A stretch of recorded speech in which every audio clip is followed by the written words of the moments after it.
बदलापूर वडोदरा महामार्गावर शनिवारी अपघात झाला. भीषण अपघात होता आणि या संदर्भातले अपडेट्स आपण न्यूज टेक मराठीच्या माध्यमातून दिले होते. खरं तर या अपघातानंतर दोन तरुण जे आहेत ते गंभीररित्या जखमी झाले होते. त्यातला एक तरुण तर खूप जास्त जखमी झाला होता. खरं तर बरीच माहिती या अपघातासंदर्भात येते, परंतु यामध्ये गंभीर जखमी झालेल्या तरुणाला अगदी मरणाच्या दारातून वाचवलेलं आहे ते डॉक्टरांच्या टीमनं. बदलापूर पश्चिमच्या भगवती रुग्णालयामध्ये त्याला तात्काळ आणण्यात आलं आणि बऱ्याचदा असं आपण म्हणतो की बदलापूर शहरात उपचार होणार नाही, एवढी मोठी सर्जरी होणार नाही, ठाणा, डोंबिवली, कल्याण या ठिकाणी घेऊन जाऊ, परंतु हे सगळं म्हणजे जवळपास 5-5.5 तास सर्जरी केली आहे आणि या तरुणाला मरणाच्या दारातून वाचवले ते म्हणजे या डॉक्टरांच्या संपूर्ण टीमनं.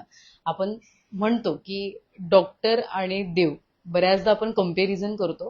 कंपॅरिझन म्हणण्यापेक्षा बऱ्याचदा सारखं त्यांना मानतो आणि यामागचं कारण म्हणजे आज या लाईव्हच्या माध्यमातून तुम्हाला कळणार आहे की मी असं का म्हणते. डॉक्टर निमसाखरे आपल्यासोबत असतील, आपण त्यांच्या प्रतिक्रिया घेणार आहोत. वडोदरा महामार्गावर भीषण अपघात झाला होता आणि हा अपघात एवढा भीषण होता की दोन्ही तरुण गंभीररित्या जखमी झाले होते आणि त्या तरुणाला कसं वाचवलेलं आहे आणि आव्हान एकंदरीत या संपूर्ण प्रवासी असू द्यात, वाहन चालक असू द्यात, त्यांना काय असणार आहे. आपण थेट जाऊया डॉक्टरांकडे. डॉक्टर, खूप मोठी सर्जरी झाली त्या दिवशी आणि एकंदरीत तुम्ही वाचवलेलं आहे. काय नेमका संपूर्ण प्रकार झाला? याच्यामध्ये बघा, साधारण 11:30 पावणे 12ला शनिवारी रात्री 11:30 पावणे 12च्या दरम्यानमध्ये हे दोन तरुण माझ्याकडे आले होते.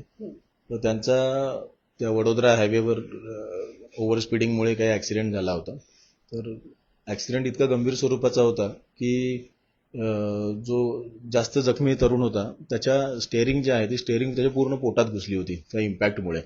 आणि बाजूला असलेलं जे आपण जे म्हणतो सेफ्टी बेल्टचे जे हुक आहे ते हुक त्याच्या खालून जे गुदद्वाराच्या बाजूने ते पूर्ण आतमध्ये बोन क्रश करून आतमध्ये घुसलं होतं.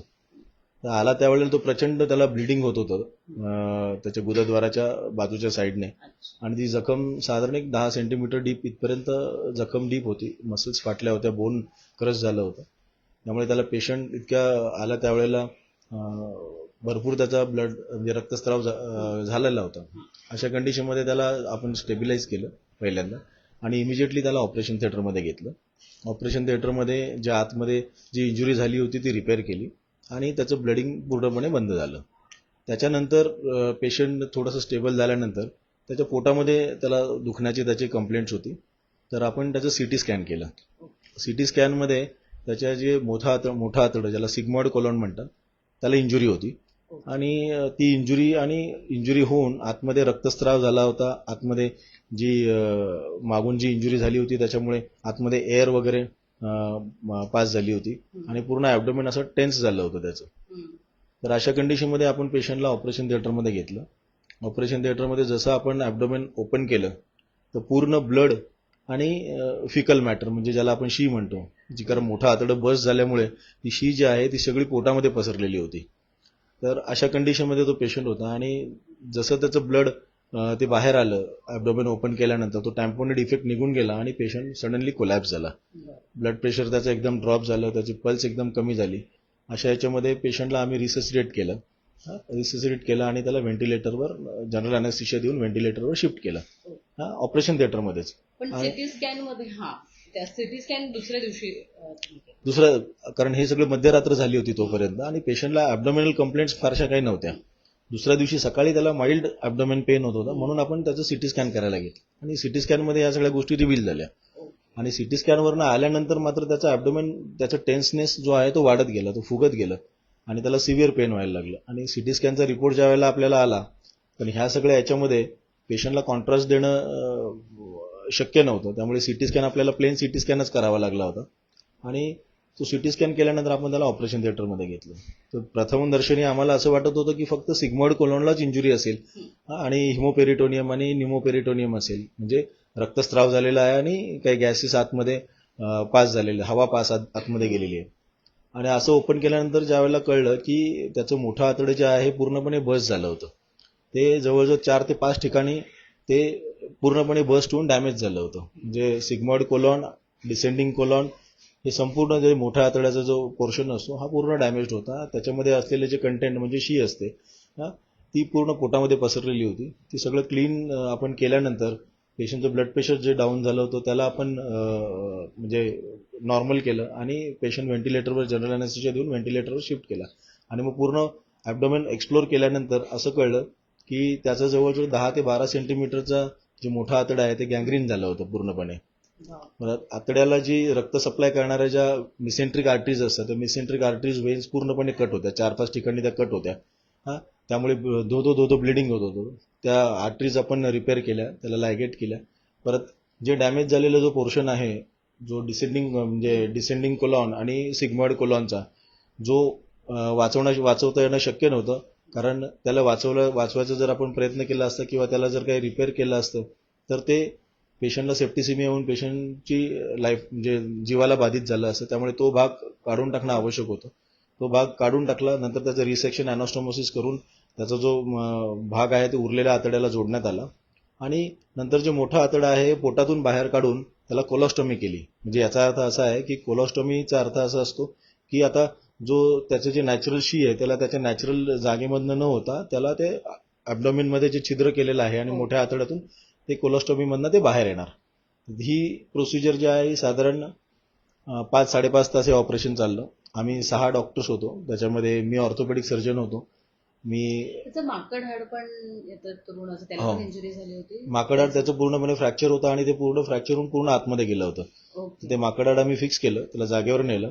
जागेवर त्याच्या पोझिशनमध्ये फिक्स केल्यानंतर तो माझा ऑर्थोपेडिक पार्ट संपला होता. उरलेला पार्ट माझे जे कलिग होते जनरल सर्जन डॉक्टर डोळे आणि डॉक्टर पवार यांनी तो जनरल सर्जरीचा जो पार्ट आहे तो पार्ट त्यांनी कंप्लीट केला. त्यांना असिस्ट करायला डॉक्टर छाया आणि डॉक्टर चौधरी हे असे होते आणि अॅनेस्थेटिस्ट.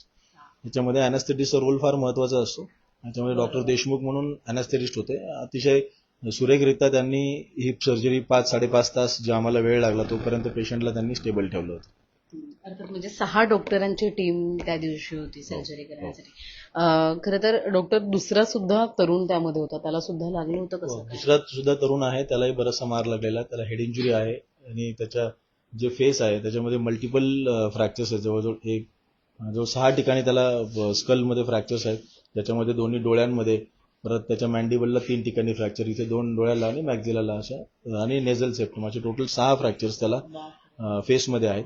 त्याचं आज ऑपरेशन सकाळी झालेलं आहे. तो सुद्धा आता स्टेबल होतोय.